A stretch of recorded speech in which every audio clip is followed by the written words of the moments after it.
Salut à tous, c'est le débriefeur. Alors comme vous avez pu lire dans le titre, la question n'est pas de savoir si Karim Benzema est sélectionnable ou pas, il l'est, mais s'il doit être sélectionné. Et j'ai ma petite idée sur la question. Ma réponse est non. Laissez-moi vous expliquer pourquoi. C'est parti.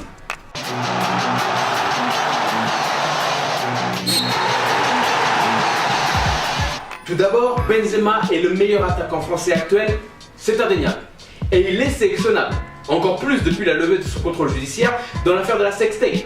Donc, fini l'exemplarité prônée par la fédération tout au long de l'instruction pour justifier sa non-convocation. Et je vais même aller plus loin. Le problème ne vient pas de Benzema en tant que personne. Je voudrais également mettre fin à ces rumeurs de populistes qui crient au racisme à chaque fois qu'une décision semble être prise contre un joueur qu'ils apprécient. Si Didier Deschamps a tardé pour reconvoquer et faire jouer Lacazette, ça ne vient certainement pas du fait qu'il est guadeloupophobe. Dans le passé, des joueurs talentueux comme Cantona ou Ginola n'ont pas été sélectionnés et l'équipe jouait aussi bien, voire mieux sans eux. Et je pense également que le sélectionneur en a que peu faire d'être apprécié ou pas par ses joueurs. Il ne vivait pas vraiment une relation passionnelle avec Gignac durant leur passage commun à l'OM, et pourtant il lui a donné sa chance en équipe de France. Idem pour Kurzawa qui a publiquement dénigré Dédé sans subir les foudres de celui-ci. Les likes de Benzema sur des commentaires injurieux ou la prétendue partie de cette France raciste qui aurait influencé ses décisions sont des justifications ridicules d'un problème bien plus simple. Le choix est simplement tactique.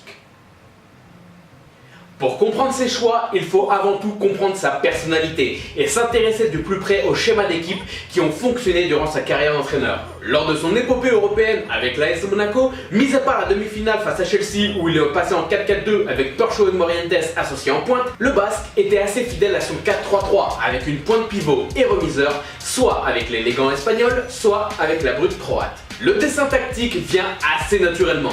Deux défenseurs latéraux offensifs infatigables, protégés par des milieux centres assez bas et rigoureux dans leur placement. Des ailiers offensifs, rapides et centreurs avec une pointe physique, bon dans le jeu court au sol et dans les airs, apportant du poids et l'attention des défenseurs centraux adverses. Cette composition d'équipe ne vous rappelle rien ?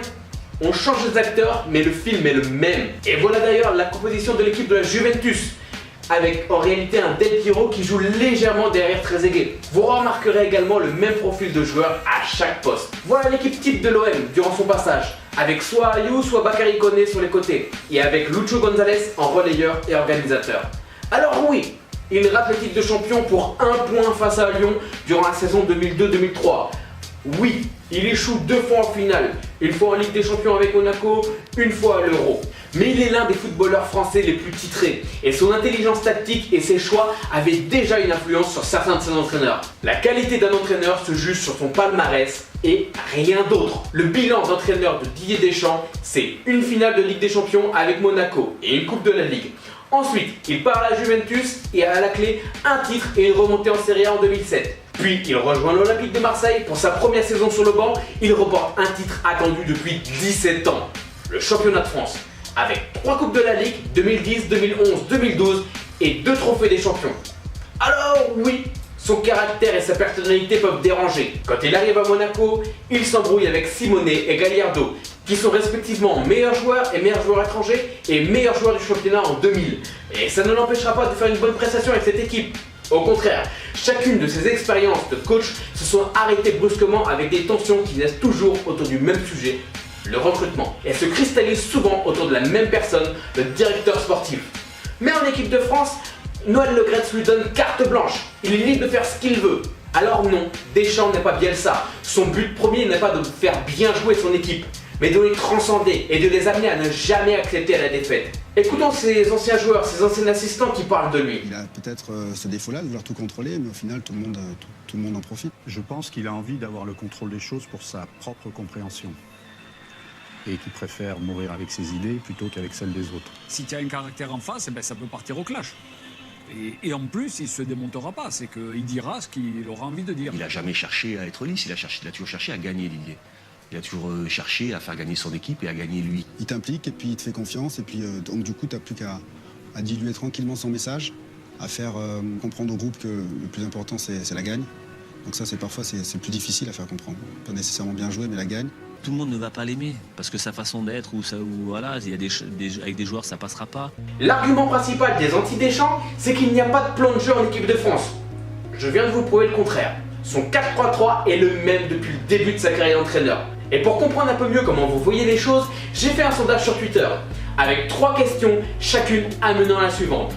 Alors, dans une équipe de foot, qui est le patron? Et vous êtes 71% à penser que c'est l'entraîneur. On est d'accord. Ensuite, vous êtes 70% à préférer un coach qui fait gagner des titres plutôt que de faire bien jouer ses équipes. Et je suis également d'accord. Mais pour la 3e question, vous pensez majoritairement qu'un entraîneur qui fait des choix que vous partagez définit le fait qu'il est ou non un bon entraîneur. Et c'est là que je veux mettre le doigt sur cette incohérence. Si ces choix sont à l'opposé de vos espérances, mais qu'en revanche il fait gagner votre équipe préférée. Nous revenons donc à la question 2. Cette vidéo n'a pas pour but de dire que je suis contre le retour de Benzema. Au contraire, c'est un excellent joueur, je pense qu'il a sa place en équipe de France. Mais acceptera-t-il d'être remplaçant par exemple? Ou de jouer à un poste qui n'est pas le sien? Je pense pas que ça ne corresponde à son caractère. Néanmoins, Didier Deschamps a gagné partout où il est passé. Et il gagnera avec la France. Avec ou sans Benzema. On en reparlera.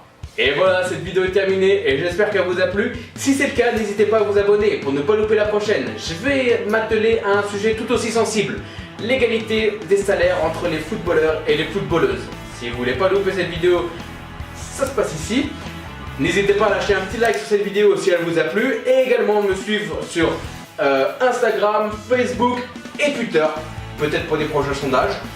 Voilà, moi je vous dis à la prochaine. Allez, salut! Et j'en ai perdu en route, où ils se sont égarés.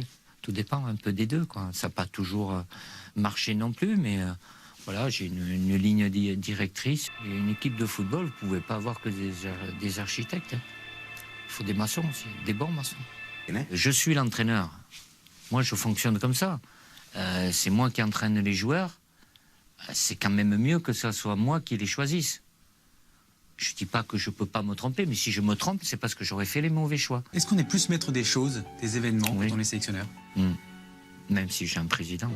Un club, un entraîneur, il a une liberté de choisir qui est plus ou moins limitée. Parce que des joueurs, ils sont sous contrat là, il n'y a pas de joueurs sous contrat avec la fédération. Il y a un contrat moral. J'ai la liberté de choisir, de prendre qui je veux. Et celui que je ne veux pas prendre, je ne prends pas.